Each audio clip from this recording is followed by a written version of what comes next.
Hello everyone, AmyR here with Prairie Paper and Ink, and this is my card for this week's Color Throwdown Challenge. So I started with the background first because I wanted to let this dry while I painted the flowers. So I have some Neenah Desert Storm cardstock here that I die cut with the largest of the Simon WONKY rectangles dies. And then I pulled out the Radiant stencil. I don't even think I've used this stencil yet, but it caught my eye. So I taped it into place with some washi tape, and I purposely covered up the stitching that's on the background there because I didn't want that covered with the embossing paste. Like, I wanted the stitching to show. And then I'm just quickly scraping over some Wendy Vecchi white embossing paste. I'm not doing this neatly. I kind of wanted a little bit messy. It's in the background. It's not going to be the focus of this card. So I just kind of wanted that texture and the little bit of pattern to show through. So I just scraped it on with a palette knife, and then once I was happy with how it was looking, I quickly scraped the excess back in the container, put the lid on. You don't want to leave that out to dry or anything. Then I carefully removed the washi tape to make sure I didn't tear my cardstock, and then removed my stencil and immediately washed off my stencil and my palette knife, because same thing. You don't want to let embossing paste dry on your stencils or on your palette knife. It makes it a lot more difficult to remove later. So while it's still wet, I like to take it to a sink, wipe it down, it's good to go. So then I set that aside to dry, and then for my flowers, I'm using the new Beautiful Flowers 2 stamp set. I've done a bunch of videos using the Beautiful Flowers, the original Beautiful Flowers set that I'm obsessed with. So when this one was released with the big Stamptember release, I was like, yes! So this is my first card using it. There will be more coming, I'm sure. So I stamped the individual flowers from this set. I didn't even use the large cluster that I normally would reach for. These large flowers are huge. This set is massive. It's a 6x8 stamp set.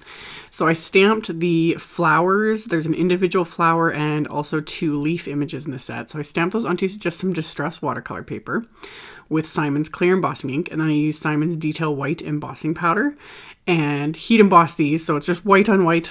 Doesn't look anything special, of course, when you can't really see it, especially on camera. But melted that with my heat tool to make sure, and made sure everything was smooth and melted. You just kind of tilt it in the light, especially when you're doing white on white and it's harder to see. You just tilt it in the light to make sure everything is glossy. If there's any areas that are like dull looking or gritty looking, that means they're not melted. So I always just kind of tilt it back and forth, make sure it's melted, then I'm good to go. And then I'm using my AlteNew watercolors again, trying to get more mileage out of these, like, playing with them more and more. I'm getting a feel for them. I'm, again, really liking them so far. I think this is my 3rd time using them, and yeah, I really like them. So I started thinking that I was going to be very neat, and that went out the window in the first 5 seconds. So then I did my go-to messy watercolor, which a lot of people have commented saying like it is something they struggle with, and I did too. I really had a hard time. I would watch other people's videos doing exactly what I'm doing here, and I was like, how can you even go on? This looks like a hot mess, but it always turns out.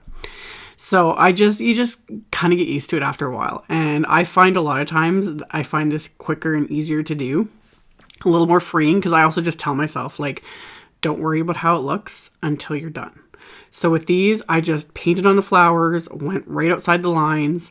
I would start with kind of a lighter wash of color, and then I would go in while everything was still wet and like pick up the color directly there from the watercolor to deepen those colors. And then as it was drying, it wasn't completely fully dry, but as it was drying, I would go back again and add even more color to kind of intensify it as well. So the areas that I've painted outside the lines is the very first layer. So it's just very light, nothing crazy. With these specifically, I am planning on using the coordinating dies to die cut all of them. So I don't go very far past the lines anyway, because it won't matter. It's all going to get die cut. I just thought it would look kind of cool rather than having the white die cut outline to have the color. So something a little different anyway. And it really looks like a mess when I do the greenery because this, I'm just like literally slapping the color on. I had all this green from the previous project still on the, palette lid. So I just reactivated that with water, and FYI, these do reactivate really nicely. Like, the colors just continue to be creamy the minute you re-wet them with water on the palette. So that was a nice little surprise too. I was quite impressed with that. So I slapped on the first layer, really light, really messy. And then I just added a bit of a darker green, to give it that bit of definition and whatnot. And then I let them dry completely before I tape into place all of these coordinating dies for all of these images. And I was able to fit almost all the dies on. The one last leaf cluster there in the bottom left was just slightly too close. So I die cut everything first, and then I just ran it through a second time to get that last leaf cluster die cut. And then I've kind of laid them out on my card, kind of figuring out where and how I wanted to arrange these. And then once I was happy with that, I had die cut the Big Friend wafer die from some more of the same Desert Storm cardstock.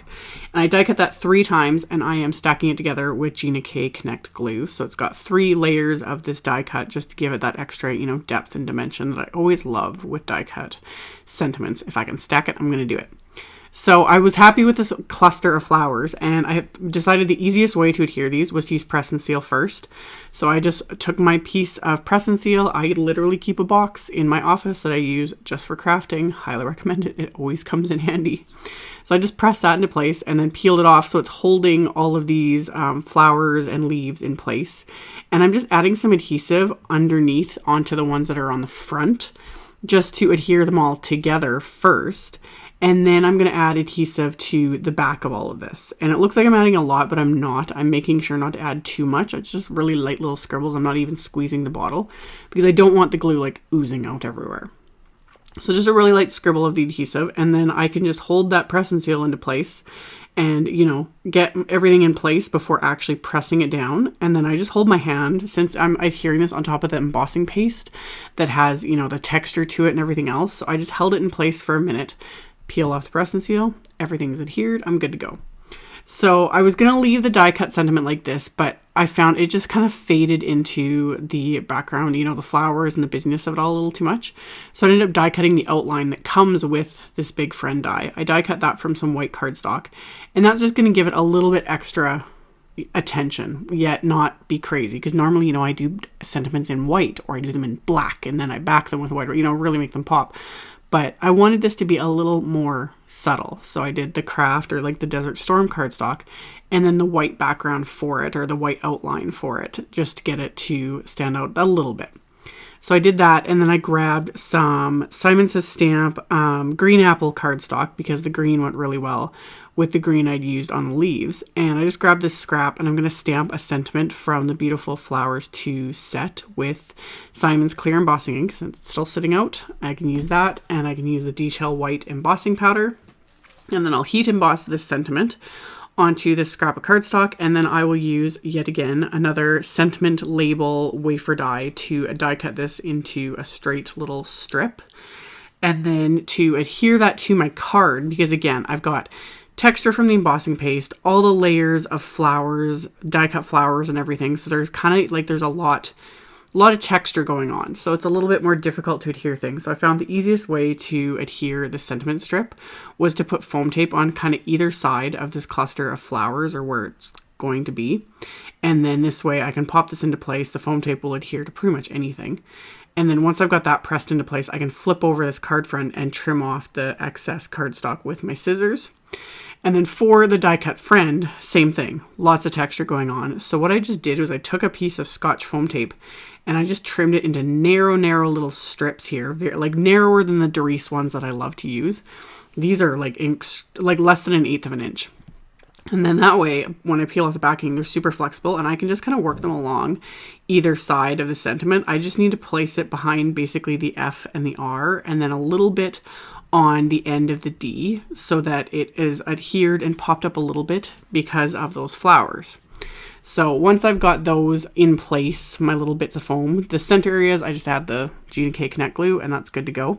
And then I can pop this into place, and now the sentiment is kind of level, is what I was going for. The sentiment and the sentiment strip more level and not wonky, if that makes sense. So press those into place. My card base is heavyweight white cardstock cut to 4 1/4 by 11, scored at 5.5, so a top folding A2 size card. And I just grabbed a couple of the floral images from the set again and put them on one of Simon's big acrylic blocks. I'm just inking them up with Distress Oxide inks and using the corners of the ink pads, especially on the blooms. I'm just using the corners. I started with Wild Honey, and I'm using the corner of a Candied Apple just to add little bits of red here and there to kind of pull in the colors I used on the front. and then stabbed that onto the inside of my card. And then I ended up stamping the individual bloom and the leaves, etc., just to kind of add a bit more. I decided not to add a sentiment or anything, since the front says what I want it to say, and then I'm going to reserve the rest of the inside of the card for writing, you know, a message to the recipient.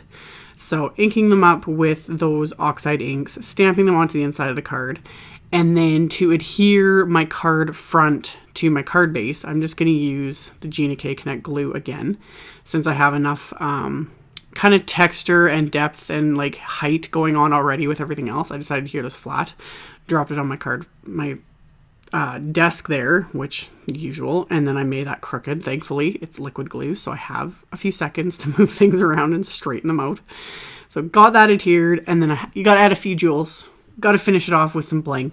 So I pulled out some Studio Katya July crystals. These are gorgeous, the reds in them are fabulous, and then I just pulled out the iridescent ones in there that I wanted to use. And then for the orange ones, these are Cantaloupe Mix jewels from Little Things by Lucy's Cards. Since this was the color challenge, the colors, which I should have mentioned in the beginning, if it's not already obvious, red, orange, green, and craft. So pulled them all together with the jewels just to really pull out the orange and the red for this. Adhered those into place with just little dabs of the Connect glue, and that finished off my card. So I will have links below the video. I'll have a link to my blog post. I'll have a link to the color challenge in the blog post. I'll have a supply list with links to everything as well. If you want to check all that out, it'll be in the description box below. Thank you all so much for watching and subscribing and thumbs upping and commenting on my videos. I really appreciate it. And I will see you all very soon in the next one. Bye.